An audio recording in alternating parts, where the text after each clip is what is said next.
ಬಾಲಕಿಯರ ಸರ್ಕಾರಿ ಪದವಿ ಪೂರ್ವ ಕಾಲೇಜು ಸ್ಟೇಷನ್ ರಸ್ತೆ ರಾಯಚೂರಿನಲ್ಲಿ ಫೆಬ್ರವರಿ 18, 2026 ಬುಧವಾರ ಬೆಳಗ್ಗೆ 10 ಗಂಟೆಗೆ ಮಹತ್ವದ ಕಾರ್ಯಕ್ರಮ ನಡೆಯಿತು.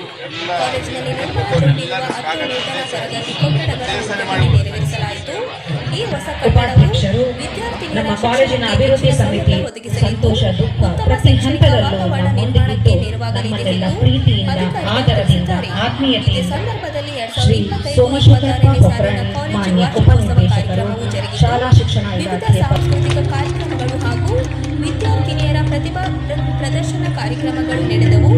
ವಿವಿಧ ಕ್ಷೇತ್ರಗಳಲ್ಲಿ ಸಾಧನೆ ಮಾಡಿದ ಎಲ್ಲವನ್ನ ಸಹಿಸಿಕೊಂಡು ಮುಗುಳ್ನಗುತ್ತಾ ನಮ್ಮೆಲ್ಲರನ್ನ ಪ್ರೇರೇಪಿಸುತ್ತಾ ನಮ್ಮ ಬೇಕು ಬೇಡಗಳಿಗೆ ಸ್ಪಂದಿಸುವ ಆಯೋಜಿಸಲಾಯಿತು. ಉಪನ್ಯಾಸಕರು ಹಾಗೂ ಗಣ್ಯರು ವಿದ್ಯಾರ್ಥಿನಿಯರ ಮುಂದಿನ ವಿದ್ಯಾಭ್ಯಾಸ ಮತ್ತು ಭವಿಷ್ಯಕ್ಕೆ ಶುಭ ಹಾರೈಸಿದರು. ಕಾರ್ಯಕ್ರಮದಲ್ಲಿ ಶಾಲಾ ಶಿಕ್ಷಣ ಇಲಾಖೆ ಅಧಿಕಾರಿಗಳು, ಕಾಲೇಜಿನ ಪ್ರಾಂಶುಪಾಲರು, ಉಪನ್ಯಾಸಕರು, ಪೋಷಕರು ಹಾಗೂ ವಿದ್ಯಾರ್ಥಿನಿಯರು ಉಪಸ್ಥಿತರಿದ್ದರು.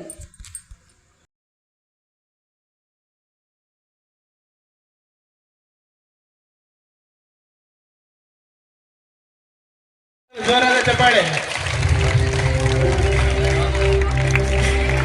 ನಿಮಗೆ ಸ್ಫೂರ್ತಿಯಾಗಲಿ. ಅವರ ಅಂಕಗಳನ್ನು ಮೀರಿಸುವಷ್ಟು ನಿಮ್ಮ ತಲೆಯಲ್ಲಿ ಗುರಿಯನ್ನು ಇಟ್ಟುಕೊಂಡು ಈ ಒಂದು ವಹಿಸಬೇಕು. ವಿದ್ಯಾರ್ಥಿನಿಯರು ತಮ್ಮ ಕೀರ್ತಿ ಪತಾಕೆಯನ್ನು ರಾಜ್ಯ ಮಟ್ಟದಲ್ಲಿ ಹೋಗ್ಬೇಕಾದ್ರೆ ಗರ್ಲ್ಸ್ ಹೈಸ್ಕೂಲ್ ಅಂತಿದೆ. ಅವತ್ತಿನ ಕಾಲೇಜ್ ಇರಲಿಲ್ಲ. ಗರ್ಲ್ಸ್ ಹೈಸ್ಕೂಲ್ ಅಂದ್ರೆ ಬಹುಶಃ ಇದು ಬಹಳ ದೊಡ್ಡ ಸ್ಕೂಲ್ ಇತ್ತು. ಹೆಣ್ಮಕ್ಳಿಗೆ ವಿಶೇಷವಾಗಿ ಇದೊಂದು ಸೀಮಿತವಾದಂತಹ ಶಾಲೆ ಇತ್ತು. ಹಾಗಾಗಿ ಬಹಳಷ್ಟು ಜನರು ಬಡ ವಿದ್ಯಾರ್ಥಿಗಳೇ ಇಲ್ಲಿ ಬರ್ತಾ ಇದ್ರು. ಆವತ್ತಿನಿಂದ ಇವತ್ತಿನವರೆಗೂ ಬರ್ತಾ ಇದ್ರು.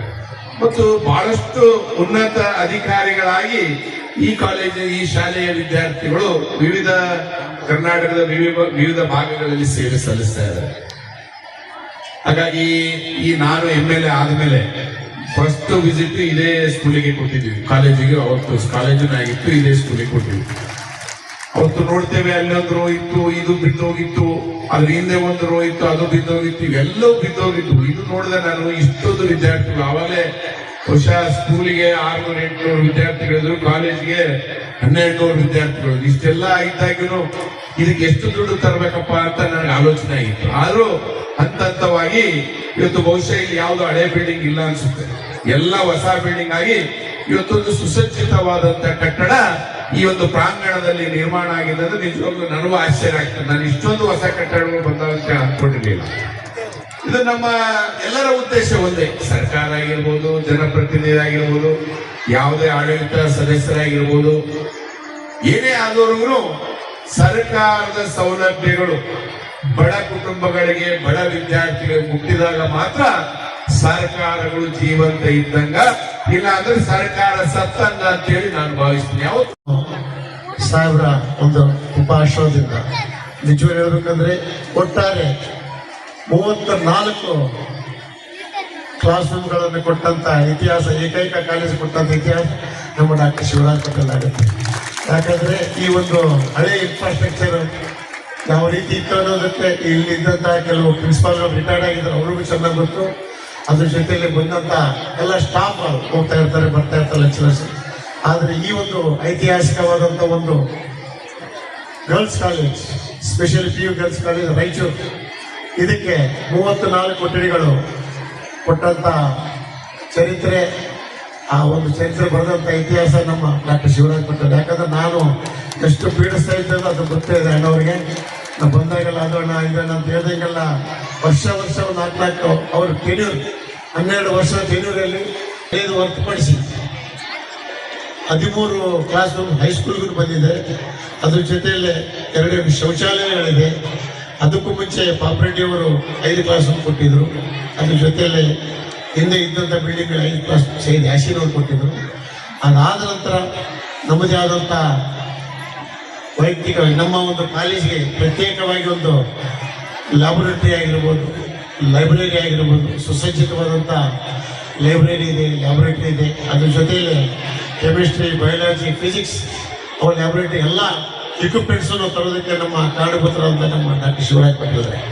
ಯಾಕಂದ್ರೆ ನಾವೇನು ಪ್ರೈವೇಟ್ ಇನ್ಸ್ಟಿಟ್ಯೂಷನ್ಸ್ ಕಡಿಮೆ ಇಲ್ಲ ಅನ್ನೋದಕ್ಕೆ ಇದೇ ಒಂದು ನಮ್ಮ ಇನ್ಫ್ರಾಸ್ಟ್ರಕ್ಚರ್ ಹೆಮ್ಮೆಯಿಂದ ಹೇಳಬಯಸ್ತಾ ಇದ್ದಾರೆ. ಆಕ್ಚುಲಿ ಹೇಳ್ಬೇಕಂದ್ರೆ ಇವತ್ತಿನ ದಿನ ಇಲ್ಲಿ ನಡೆದಂತ ನಮ್ಮ ವಿದ್ಯಾರ್ಥಿನಿಯರು minority SC ST other caste ನಿಜವಾಗಿ ಹೇಳ್ಬೇಕಂದ್ರೆ ಅಣ್ಣವ್ರೆ ಇಲ್ಲಿ ಎಲ್ಲಾ ಕ್ಯಾಟಗಿರಿಯಿಂದ ಬಂದಂತ ಬಡ ಮಕ್ಕಳು ಹಳ್ಳಿಗಳಿಂದ ಬರ್ತಾ ಇರ್ತಾರೆ. ಅವರಿಗೆ ಒಂದು ಡ್ರೆಸ್ ಕೋಡ್ ಬೇಸಿದ್ರೆ ಹೊರಗಡೆ ಇರಬೇಕು, ಯಾರು ಒಳಗೆ ಬರಲಾರ್ದಾಗ ಮಕ್ಕಳನ್ನ ಅದನ್ನು ಕಂಪ್ಲೀಟ್ ಮಾಡ್ತಾ ಇದ್ದೀವಿ. ಅದ್ರ ಜೊತೆಯಲ್ಲಿ ಈ ಒಂದು ಡೈರೆಕ್ಟರ್ ಬಂದು ವಿಸಿಟ್ ಮಾಡೋದಿಲ್ಲ ನಮ್ಮ ಕಾಲೇಜಿಗೆ.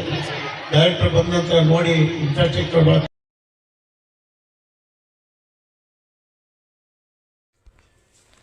ನಗರದ ರಿಮ್ಸ್ ಆಸ್ಪತ್ರೆಯಲ್ಲಿ ಹೊರಗುತ್ತಿಗೆ ಕಾರ್ಮಿಕರಿಗೆ ಮಲಗುಂಡಿ ಸ್ವಚ್ಛತೆ ಕಾರ್ಯದಲ್ಲಿ ನಿಯಮಾನುಸಾರ ಸ್ವಚ್ಛತೆಗೆ ಅಗತ್ಯ ಸಲಕರಣೆ ನೀಡದೆ ರಿಮ್ಸ್ ಆಡಳಿತ ಮಂಡಳಿ ನಿಯಮ ಸಂಪೂರ್ಣ ಗಾಳಿಗೆ ತೂರಿದೆ ಎಂದು ಬಹುಜನ ದಲಿತ ಸಂಘರ್ಷ ಸಮಿತಿ ರಾಷ್ಟ್ರೀಯ ಕಾರ್ಯದರ್ಶಿ ಡಾಕ್ಟರ್ ಭಾಸ್ಕರ್ ಬಾಬು ಅವರು ಹೇಳಿದರು. ಅವರಿಂದು ನಗರದ ಸುದ್ದಿಗಾರರೊಂದಿಗೆ ಮಾತನಾಡಿ, ಮಲಗುಂಡಿ ಸ್ವಚ್ಛತೆ ಕೆಲಸ ಮಾಡುವ ಕಾರ್ಮಿಕರು ಆರ್ಥಿಕ ಸಬಲೀಕರಣಕ್ಕೆ ಕೇಂದ್ರ ಮತ್ತು ರಾಜ್ಯ ಸರ್ಕಾರ ಅನೇಕ ಯೋಜನೆಗಳು ರೂಪಿಸಿದರೂ ಅಧಿಕಾರಿಗಳ ಬೇಜವಾಬ್ದಾರಿಯಿಂದ ಸಕಾಲಕ್ಕೆ ಮ್ಯಾನ್ಯುವೆಲ್ ಸ್ಕೆವೆಂಜರ್ ಕೈಗೆ ಸೌಲಭ್ಯ ತಲುಪುತ್ತಿಲ್ಲ ಎಂದು ಅಸಮಾಧಾನ ವ್ಯಕ್ತಪಡಿಸಿದ ಎಂದರು. ಮಲಗುಂಡಿ ಸ್ವಚ್ಛತಾ ಕಾರ್ಮಿಕರ ಮೇಲೆ ದರ್ಪ ಹಾಗೂ ಉದ್ದೇಶಪೂರ್ವಕವಾಗಿ ಅವರನ್ನು ವರ್ಗಾವಣೆ ಮಾಡಲಾಗುತ್ತಿದೆ ಎಂದು ಆರೋಪಿಸಿದರು. ರಿಮ್ಸ್ ಆಸ್ಪತ್ರೆಯಲ್ಲಿ ಮಲಗುಂಡಿ ಸ್ವಚ್ಛತಾ ಕಾರ್ಯದಲ್ಲಿ ಕಾರ್ಮಿಕರಿಗೆ ಯಾವುದೇ ಮುಂಜಾಗ್ರತಾ ಅಗತ್ಯ ಸಲಕರಣೆ ನೀಡದೆ ಬರೀ ಕೈಯಿಂದಲೇ ಸ್ವಚ್ಛತೆ ಮಾಡಿರುವ ಬಗ್ಗೆ ದೂರು ಕೇಳಿಬಂದಿದೆ. ನಗರದ ರಿಮ್ಸ್ ಆಸ್ಪತ್ರೆಯಲ್ಲಿ ಮಲಗುಂಡಿ ಸ್ವಚ್ಛತೆಯನ್ನು ಬರೀ ಕೈಯಿಂದಲೇ ಸ್ವಚ್ಛತೆಯನ್ನು ಮಾಡುತ್ತಿರುವ ಹೊರಗುತ್ತಿಗೆ ಕಾರ್ಮಿಕರನ್ನು ಗುತ್ತಿಗೆ ಸಂಸ್ಥೆ ಹಾಗೂ ರಿಮ್ಸ್ ಅಧಿಕಾರಿಗಳು ಮ್ಯಾನ್ಯುವೆಲ್ ಸ್ಕೆವೆಂಜರ್ಗಳ ನೇಮಕಾತಿ ನಿಷೇಧ ಮತ್ತು ಪುನರ್ವಸತಿ ಕಾಯ್ದೆ 2013ರ ನಿಯಮ ಸಂಪೂರ್ಣ ಗಾಳಿಗೆ ತೂರಿರುವುದು. ರಾಯಚೂರು ವೈದ್ಯಕೀಯ ವಿಜ್ಞಾನ ಸಂಸ್ಥೆಯಲ್ಲಿ ನಡೀತಾ ಇದೆ. ಆದ್ರಿಂದ ಇವತ್ತು ನಾವು ಈ ಪತ್ರಿಕಾಗೋಷ್ಠಿ ಮುಖಾಂತರ ಹೇಳೋದು, ನಾಳೆ 19/2/2026 ಕರ್ನಾಟಕ ರಾಜ್ಯ ಸಫಾಯಿ ಕರ್ಮಚಾರಿಗಳ ಆಯೋಗ ಜಿಲ್ಲೆಗೆ ಭೇಟಿ ಕೊಡ್ತಾ ಇದೆ.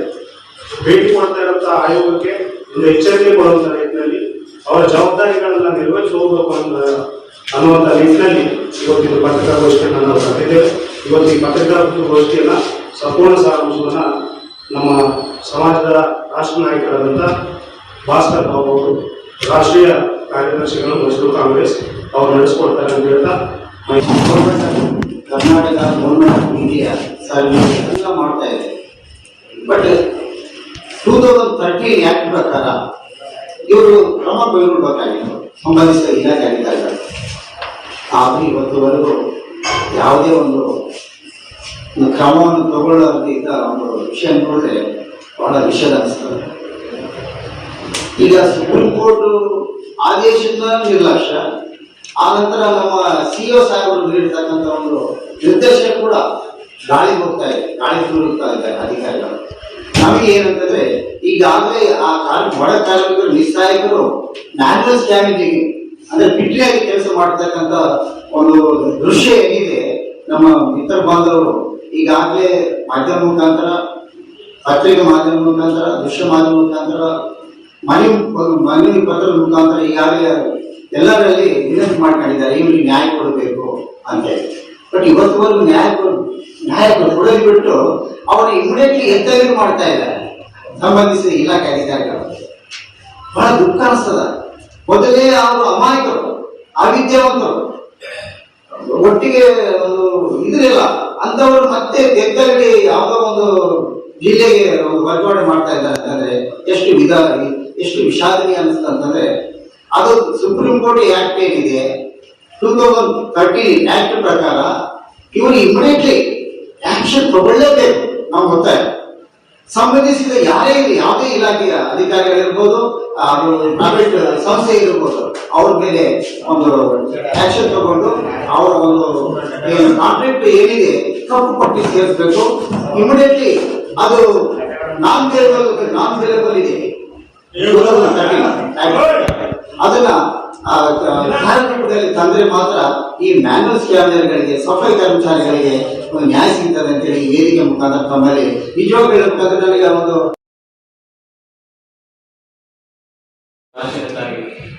ಆ ರಾಜ್ಯ ಹೆದ್ದಾರಿಗೆ ಉಪಗುತ್ತಿಗೆ ಪಡೆದಂತ ಮಾನ್ವಿ ತಾಲೂಕಿನ ನೀರ್ಮಾನ್ವಿ ಹಾಗೂ ಬೆಟ್ಟದೂರು ಗ್ರಾಮದ ವ್ಯಾಪ್ತಿಯಲ್ಲಿ Sujitha millennium project private limited company ನಿಯಮ ಉಲ್ಲಂಘಿಸಿ ಅಕ್ರಮ ಗಣಿಗಾರಿಕೆ ನಡೆಸುತ್ತಿರುವ ಕಂಪನಿ ಹಾಗೂ ಇದರಲ್ಲಿ ಶಾಮೀಲಾದ ಸಂಬಂಧಪಟ್ಟ ಅಧಿಕಾರಿಗಳನ್ನು ಅಮಾನತುಗೊಳಿಸಬೇಕು. ಇಲ್ಲದಿದ್ದರೆ ದಿನಾಂಕ 20ರಂದು ಸುಜಿತಾ ಕಂಪನಿ ಮುಂದೆ ಪ್ರತಿಭಟನೆ ನಡೆಸಲಾಗುವುದು ಎಂದು ಸಾಮಾಜಿಕ ಕಾರ್ಯಕರ್ತರಾದ ಗುರುರಾಜ ನಾಗಲಪುರ ಅವರು ಒತ್ತಾಯಿಸಿದ್ದಾರೆ.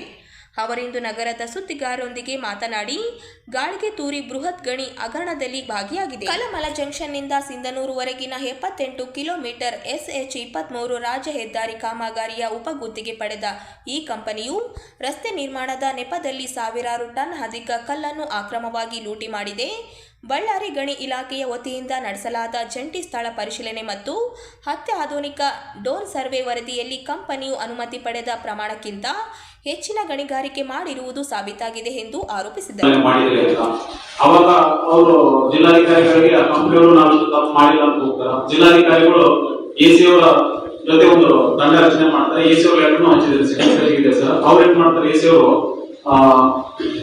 ಸಹಾಯಕ ಅಭಿಯಂತರು ಲೋಕೋಪಯೋಗಿ ಇಲಾಖೆ ಎಡಬ್ಲ್ಯೂ ಅವರು ಮತ್ತೆ ಉಪನಿರ್ದೇಶಕರು ಭೂ ದಾಖಲೆಗಳ ಇಲಾಖೆ ರಾಯಚೂರು ಮತ್ತು ಹಿರಿಯ ವಿಜ್ಞಾನಿ ಮತ್ತು ರಾಯಚೂರು ಹಾಗೂ ಆರಕ್ಷಕ ಉಪನಿರೀಕ್ಷಕರು ಇವರೆಲ್ಲ ಟೀಮ್ ಮಾಡಿ ಎಸಿ ಅವರು ವಿಸಿಟ್ ಮಾಡ್ತಾರೆ. ಏರಿಯಾಕ್ಕೆ ಎಲ್ಲಿ ಗಣಿಗಾರಿಕೆ ನಡೆಸ್ತಾ ಅಲ್ಲಿ ಹೋಗಿ 1,88,00,000 ಅಂತ ದಂಡ ಆಗುತ್ತ ಅಂತ ಅವರು ನಿರ್ಧಾರ ಮಾಡಿ ಎಸಿ ಅವರು ಜಿಲ್ಲಾಧಿಕಾರಿಗಳಿಗೆ ವರದಿ ಕೊಡ್ತಾರೆ. ಅದ್ರ ಪ್ರಕಾರ ನೋಟಿಸ್ ಕೊಡ್ತಾರೆ ಅವರಿಗೆ, ಯಾಕೆ ಕಂಪನಿಗೆ ಹಿರಿಯ ವಿಜ್ಞಾನಿಗಳು.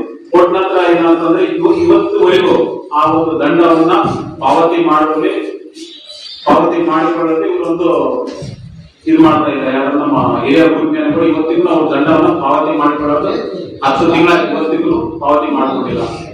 ಅದಾದ ನಂತರ ಅವ್ರು ಏನ್ ಮಾಡ್ತಾರೆ ಅಂತ ಹೇಳಿದ್ರೆ, ಜಿಲ್ಲಾಧಿಕಾರಿಗಳು ಮತ್ತೆ ಅದೇನು 3 ಅಡಿಯಲ್ಲಿ ಕೊಟ್ಟಿರ್ತಾರ 55/1 ಮತ್ತು 56 ಸರ್ವೆ ನಂಬರ್ ನಲ್ಲಿ ಮತ್ತೆ ಲೀಸ್ 5 ಎಕರೆ ಲೀಸ್ ಮಾಡಿ ಕೊಡ್ತಾರೆ. ಅದು ಈಸಿ ಅಂತ ಪೇಪರ್ ರಚನೆ. ಆ 5 ಎಕರೆಯಲ್ಲಿ 3 ಎಕರೆ 19 ಗುಂಟೆ ಮಾತ್ರ ಕಲ್ಲು ಗಣಿಗಾರಿಕೆ ಮಾಡಬೇಕು. ಆದ್ರೆ ಮೊನ್ನೆ ಪಂಚನಾಮಕ್ಕೆ ಹೋದಾಗ ಅಲ್ಲಿ 6 ಎಕರೆ 18 ಗುಂಟೆಯಷ್ಟು ಮತ್ತೆ ಅಕ್ರಮ ಗಣಿಗಾರಿಕೆ ಮಾಡಿದ್ದಾರೆ. ನಾವು ಹೇಳೋದಷ್ಟೇ, ಮೊದಲ ದಂಡನೂ ಪಾವತಿ ಮಾಡಿಲ್ಲ, ಮತ್ತೆ ಅವರಿಗೆ ದಂಡನೂ ಕಡಿಮೆ ಮಾಡಿದ್ದಾರೆ. 82 ಲಕ್ಷ 1,88,00,000 ದಂಡನ್ನ ಮತ್ತೆ 82 ಲಕ್ಷಕ್ಕೆ ಮಾಡಿದ್ದಾರೆ. ಎಸಿ ಅವರು ದಂಡವನ್ನು ವಿಸಿಟ್ ಮಾಡಿ ದಂಡ ಹಾಕಿತ್ತು. ಆ ದಂಡನ 82 ಲಕ್ಷಕ್ಕೆ ಕಡಿಮೆ ಮಾಡಿದ್ದಾರೆ. ಅದ್ರ ವಿರುದ್ಧ ನಾವು 20ನೇ ತಾರೀಕು ಬೆಟ್ಟದೂರು ಗ್ರಾಮದಲ್ಲಿ ಪ್ರೆಷರ್ ಇದೆ, ಅದ್ರ ವಿರುದ್ಧನೇ ನಾವು ಧರಣಿ ಮಾಡ್ತಾ ಇದ್ದೀವಿ. ಅದಕ್ಕೆ ಉದ್ದೇಶಗಳು ಏನು ಅಂತ ಹೇಳಿದ್ರೆ, ಈ ಒಂದು ದಂಡವನ್ನು ಕಡಿಮೆ ಮಾಡಿದಂತ ಹಿರಿಯ ಭೂವಿಜ್ಞಾನಿ ಮುತ್ತಪ್ಪ ಮತ್ತು ಮಹೇಶ್ ಮತ್ತು ಇಂಜಿನಿಯರ್ ನಂದಿನಿ ಇವ್ರನ್ನ ಅಮಾನತು ಮಾಡಬೇಕು. ಆಮೇಲೆ 2 ಪ್ರೆಷರ್ ಪರವಾನಗಿ ತಗೊಂಡಿದ್ದಾರೆ. ಅದ್ರ 4 ಪ್ರೆಷರ್ಗಳು ನಡೀತಾ ಇದ್ದಾವೆ. ಅದಕ್ಕೆ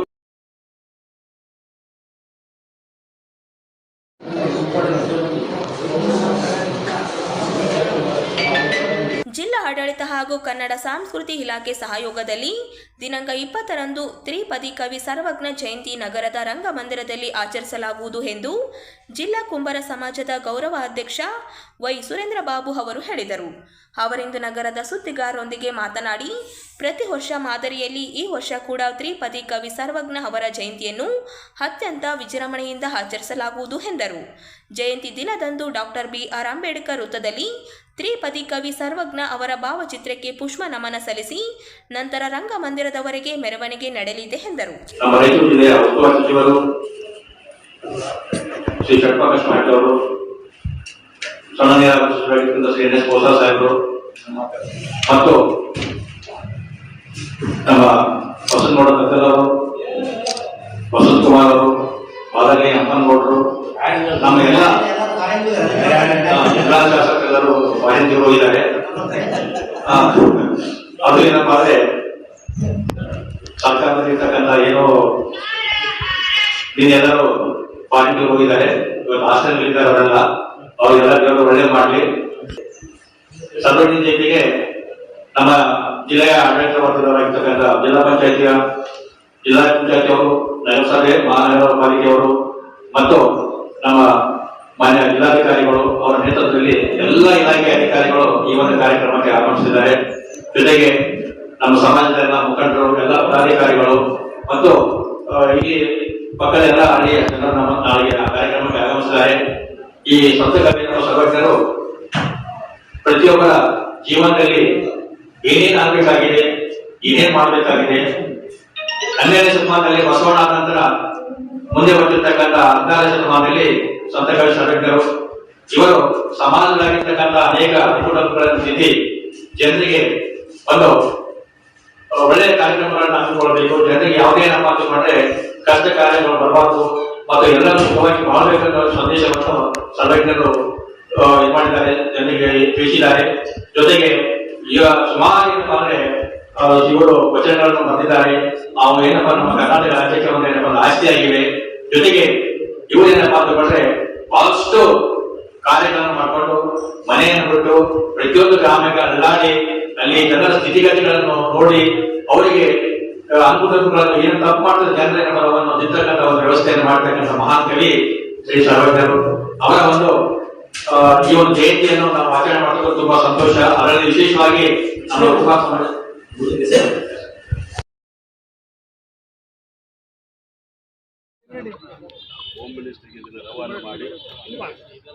ಜೆಡಿಎಸ್ ಪಕ್ಷದ ಜಿಲ್ಲಾ ಮುಖಂಡರ ಮೇಲೆ ಸುಳ್ಳು ಹಾಗೂ ರಾಜಕೀಯ ಪ್ರೇರಿತ ಪ್ರಕರಣಗಳನ್ನು ದಾಖಲಿಸಲಾಗುತ್ತದೆ ಎಂದು ಆರೋಪಿಸಿ ಜೆಡಿಎಸ್ ಪಕ್ಷದ ವತಿಯಿಂದ ಇಂದು ಜಿಲ್ಲೆಯಲ್ಲಿ ಪ್ರತಿಭಟನಾ ಪಾದಯಾತ್ರೆ ನಡೆಸಲಾಯಿತು. ಜಿಲ್ಲೆಯಾದ್ಯಂತ ಜೆಡಿಎಸ್ ಪಕ್ಷದ ಮುಖಂಡರು ಹಾಗೂ ಶಾಸಕರ ವಿರುದ್ಧ ಉದ್ದೇಶಪೂರ್ವಕವಾಗಿ ಸುಳ್ಳು ಪ್ರಕರಣಗಳನ್ನು ದಾಖಲಿಸಲಾಗುತ್ತದೆ ಎಂದು ಪ್ರತಿಭಟನಾಕಾರರು ತೀವ್ರವಾಗಿ ಖಂಡಿಸಿದರು. ಈ ಕುರಿತು ಈಗಾಗಲೇ ಕರ್ಯಮ್ಮ ಜಿ ನಾಯಕ ಅವರು ಕಳೆದ ವಿಧಾನಸಭಾ ಅಧಿವೇಶನದಲ್ಲಿ ವಿಷಯವನ್ನು ಪ್ರಸ್ತಾಪಿಸಿ ಸೂಕ್ತ ಕ್ರಮ ಕೈಗೊಳ್ಳುವಂತೆ ಸರ್ಕಾರವನ್ನು ಒತ್ತಾಯಿಸಿದರು. ಸರ್ಕಾರದಿಂದ ಕ್ರಮ ಕೈಗೊಳ್ಳುವ ಭರವಸೆ ನೀಡಲಾಗಿದ್ದರೂ ಸುಳ್ಳು ಪ್ರಕರಣಗಳ ದಾಖಲಾತಿ ಮುಂದುವರಿಸುತ್ತಿದೆ ಎಂದು ಆರೋಪಿಸಿ ಜಿಲ್ಲಾ ಪೊಲೀಸ್ ಪರಿಶಿಷ್ಟ ಅಧಿಕಾರಿಗಳ ಮೂಲಕ ಗೃಹ ಮಂತ್ರಿಗಳಿಗೆ ಮನವಿ ಸಲ್ಲಿಸಲಾಯಿತು. ಪ್ರತಿಭಟನೆಯಲ್ಲಿ ಪಕ್ಷದ ಹಲವು ಮುಖಂಡರು, ಕಾರ್ಯಕರ್ತರು ಹಾಗೂ ಬೆಂಬಲಿಗರು ಭಾಗವಹಿಸಿ ನ್ಯಾಯಸಮ್ಮತ ತನಿಖೆ ನಡೆಸಿ ಸುಳ್ಳು ಪ್ರಕರಣಗಳನ್ನು ಹಿಂಪಡೆಯಬೇಕೆಂದು ಆಗ್ರಹಿಸಿದರು. ಜನತಾದಳ ನಾಯಕರುಗಳ ಮೇಲೆ ಸುಳ್ಳು ಪ್ರಕರಣಗಳನ್ನು ದಾಖಲು ಮಾಡತಕ್ಕಂಥ ಘಟನೆಯನ್ನು ಖಂಡಿಸಿ ನಾವು ಇವತ್ತು ಜಿಲ್ಲಾ ಪೊಲೀಸ್ ಅಧಿಕಾರಿಗಳಿಗೆ ಮನವಿ ಪತ್ರವನ್ನು ಸಲ್ಲಿಸಿದ್ದೀವಿ. ದೇವದುರ್ಗ ತಾಲೂಕಿನಲ್ಲಾಗಿರ್ತಕ್ಕಂಥ ನಮ್ಮ ಶಾಸಕಿಯ ಮೇಲೆ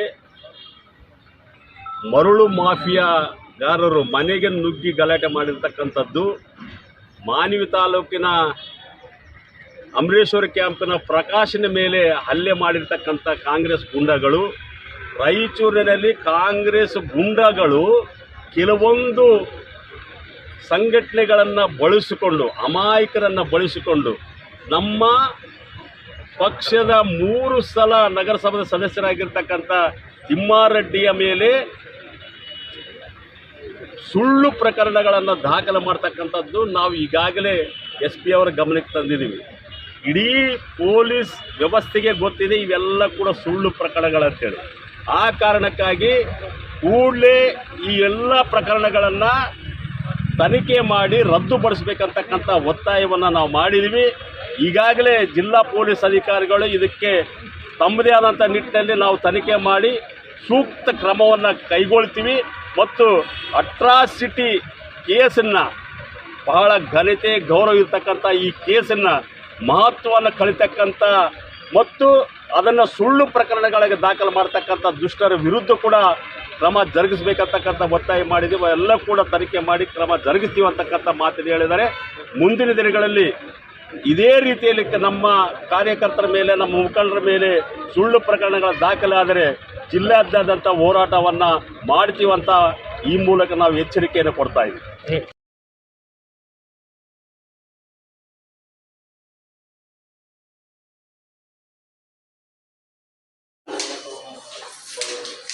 ಇವತ್ತಿನ ಪತ್ರಿಕಾಗೋಷ್ಠಿಗೆ ಆಗಮಿಸಿರುವ ಕರ್ನಾಟಕ ರಾಜ್ಯದ ಸಾಂಸ್ಕೃತಿಕ ರಂಗದಲ್ಲಿ ಸಾಮಾಜಿಕ ಚಟುವಟಿಕೆಗಳ ಪ್ರದರ್ಶನದ ಮೂಲಕ ಹೆಸರುವಾಸಿಯಾದ ರಾಯಚೂರು ಸಮುದಾಯದ 50ನೇ ವರ್ಷ ಪೂರೈಸಿದ ಹಿನ್ನೆಲೆಯಲ್ಲಿ ಸಮುದಾಯದ 50ರ ಸಂಭ್ರಮ ಕಾರ್ಯಕ್ರಮ ಫೆಬ್ರವರಿ 21ರಂದು ನಗರದ ಪಂಡಿತ್ ಸಿದ್ದರಾಮ ಜಂಬಲ್ದಿನ್ನಿ ರಂಗಮಂದಿರದಲ್ಲಿ ನಡೆಯಲಿದೆ ಎಂದು ಅಧ್ಯಕ್ಷರಾದ ಪ್ರವೀಣ್ ರೆಡ್ಡಿ ಗುಂಜಹಳ್ಳಿ ಅವರು ಹೇಳಿದರು.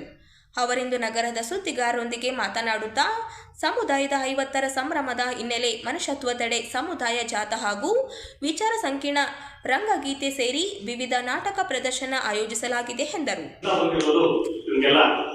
ವಿಷಯ ಜಾಗತೀಕರಣ ಗುಂಪಾದ ಇಂಥ ಪ್ರಮುಖ ದುಷ್ಟ ಶಕ್ತಿಗಳು ನಮ್ಮ ಜೀವನದ ಮೌಲ್ಯಗಳನ್ನೇ ಬುಡಮೇಲ್ಗೊಳಿಸುವ ಹಿನ್ನೆಲೆಯಲ್ಲಿ ಜನಪರ ಸಂಸ್ಕೃತಿಯನ್ನ ರಕ್ಷಿಸಿ ಬೆಳೆಸುವ ಅವಶ್ಯಕತೆಯಿಂದಾಗಿ ಮತ್ತೊಮ್ಮೆ ಪುನಃ ಕ್ರಿಯಾತ್ಮಕವಾಗಿ ಸಂಘಟಿತವಾಗಿ ಸಾಂಸ್ಕೃತಿಕ ಕಾರ್ಯಕ್ರಮಗಳನ್ನ ನಿರಂತರವಾಗಿ ಸಮುದಾಯ ಹಮ್ಮಿಕೊಳ್ತಾ ಬಂದಿರೋದು ಎಲ್ಲರಿಗೂ ಗೊತ್ತಿರುವಂತಹ ವಿಷಯ.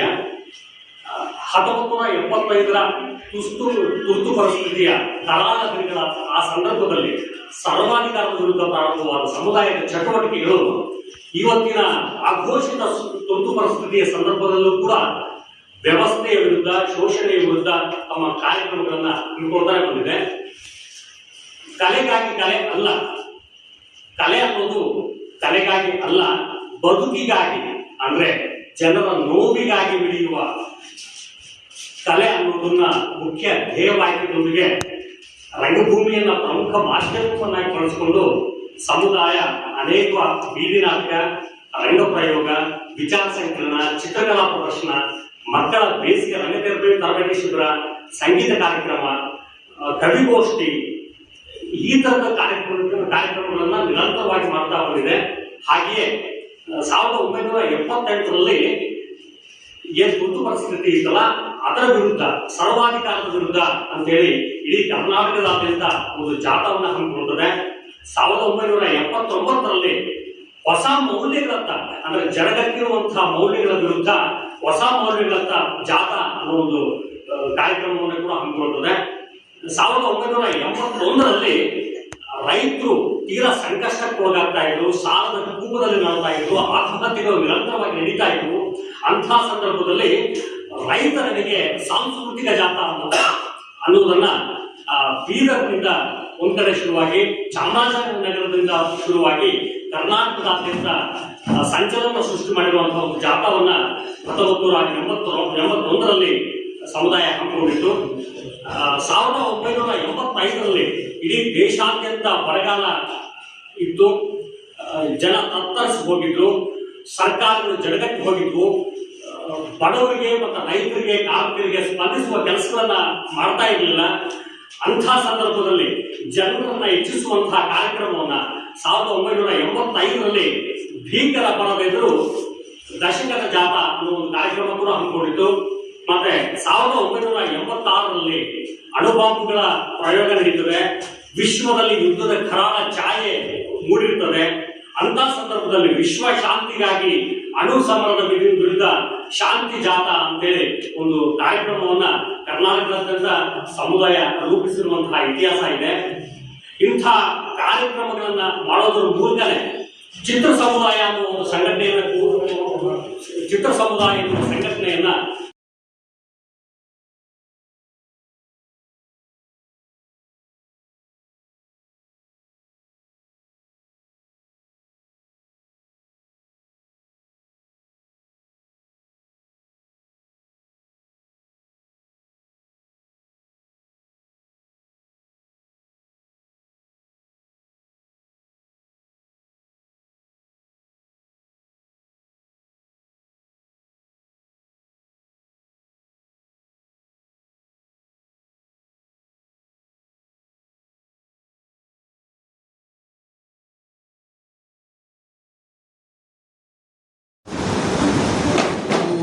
ನಗರದ ನೀರಬಾವಿ ಕುಂಟ ವಾರ್ಡ್ 24 ಮತ್ತು 27ರಲ್ಲಿ ಬರುವ ಸರ್ವೆ 22/1 ಮತ್ತು 2ರ ವಿಸ್ತೀರ್ಣದಲ್ಲಿ ಇರುವ 16 ಎಕರೆ 9 ಗುಂಟೆ ಜಮೀನಿನಲ್ಲಿ 2017-18ರಲ್ಲಿ 2 ಎಕರೆ ಭೂಮಿಯನ್ನು ಡಾಕ್ಟರ್ BR ಅಂಬೇಡ್ಕರ್ ಭವನಕ್ಕೆ ಭೂಮಿ ಮಂಜೂರು ಮಾಡಿದ್ದು, ಈಗ ಜಿಲ್ಲಾ ಆಡಳಿತ ಮತ್ತು ಸಣ್ಣ ನೀರಾವರಿ ಇಲಾಖೆ ಸಹಯೋಗದಲ್ಲಿ ಕೆರೆ ಪುನರ್ಜೀವನ ಕಾಮಗಾರಿ ಪ್ರಾರಂಭಿಸಲಾಗಿದೆ.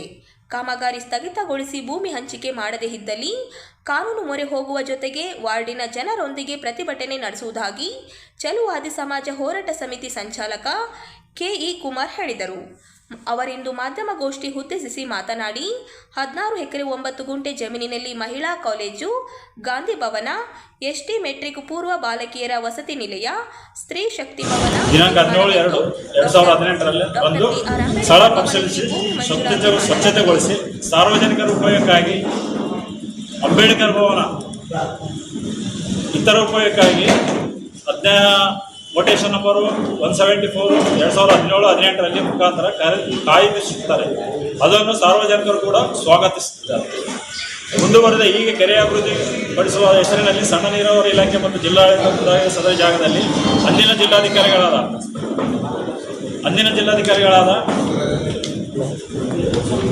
2017-18ರಲ್ಲಿ ಒಂದು ನಾರಾಯಣರಾವ್ ಅಂತೇಳಿ 5 ಎಕರೆ ಅವರು ತಮ್ಮ ಇದಕ್ಕೆ ಪಡ್ಕೊಂಡಿರ್ತಾರೆ.